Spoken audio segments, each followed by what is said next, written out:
राजनीतिक अस्थिरता, गिरती हुई अर्थव्यवस्था और व्यापक भ्रष्टाचार नेपाल, जो कि हिमालय की गोद में बसा हुआ है, इसकी पहचान बना हुआ है। लेकिन 2-3 दिन पहले यानी कि 9 मार्च को वहाँ पर एक व्यापक स्तर पर प्रदर्शन होता है। क्यों प्रदर्शन होता है? दरअसल नेपाल में एक राजा हुआ करते थे, आज से तकरीबन 16-17 साल पहले, राजा ज्ञानेंद्र शाह। और ये जब काठमांडू वापस आते हैं एक पोखरा नाम की जगह से, तो फिर जब ये एयरपोर्ट, जो कि त्रिभुवन इंटरनेशनल एयरपोर्ट है, वहाँ से बाहर निकलते हैं, तो फिर 10,000 के करीब जो समर्थक हैं वो उनके स्वागत के लिए आते हैं। और उनकी मांग या उनके जो स्लोगन्स होते हैं, जो नारेबाजी होती है, उसमें ये प्रमुख मांग होती है कि नेपाल को एक बार फिर से हिंदू राष्ट्र बनाया जाए, यानी कि नेपाल का राजधर्म हिंदू धर्म हो। फिलहाल वहाँ पर लोकतंत्र है, कम्युनिस्ट पार्टियों का शासन है, लेकिन इन लोगों की डिमांड है कि वहाँ पर राजशाही यानी कि मोनार्क की वापसी हो जाए।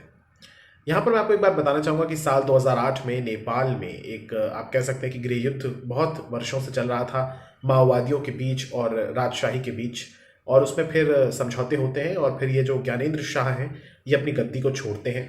2008 के बाद से ही नेपाल में लोकतंत्र है, लेकिन वो सिर्फ नाम का है, क्योंकि वहाँ पर इन तकरीबन 16 वर्षों में 13 सरकारें आ चुकी हैं। और मौजूदा जो प्रधानमंत्री हैं वो है केपी शर्मा ओली, और उनसे पहले भी प्रचंड रह चुके हैं, शेर बहादुर देवबा रह चुके हैं, कई ऐसे लोग रह चुके हैं, 13-14 प्रधानमंत्री आ चुके हैं।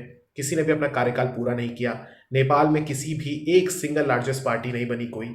हर बार जब भी सरकार बनी, हमेशा गठबंधन की सरकार बनी, और किसी ने भी अपना कार्यकाल पूरा नहीं किया। इसलिए वहां पर राजशाही की मांग उठने लगी है। इस बीच ये जो राजा है, इनका भी एक बयान सामने आया। इन्होंने कहा कि देश के लिए आ गया हूं और एकता के लिए काम करूं। इसके अलावा मैं आपको बताना चाहूंगा कि 2001 में ये जो ज्ञानेंद्र शाह हैं ये राजा बने थे। माओवादियों और राजशाही समर्थकों के बीच गृह युद्ध हुआ था, और इसके बाद इनको फिर अपनी गद्दी छोड़नी पड़ी थी। इनके पूरे परिवार का भी कत्ल कर दिया गया था। एक बात आप और जान लीजिए कि यहाँ पर नेपाल में जो प्रधानमंत्री हैं केपी शर्मा ओली, इनकी पार्टी का नाम है Nepal communist party, CPN UML, और इनका कहना है कि बाहरी शक्तियां इसमें इन्वॉल्व हैं, इसीलिए इस तरीके का प्रदर्शन हुआ। एक चीज़ और खास बात यह रही कि जो प्रदर्शन हुआ उसमें योगी आदित्यनाथ, जो कि उत्तर प्रदेश के माननीय मुख्यमंत्री हैं, उनका पोस्टर भी था। अच्छा, उस पोस्टर को लहराने वाले जो है प्रदीप राणा, वो गोरखपुर आ चुके हैं। उनका कहना है कि जब तक नेपाल में सत्ता परिवर्तन नहीं होता वो नहीं जाएंगे नेपाल।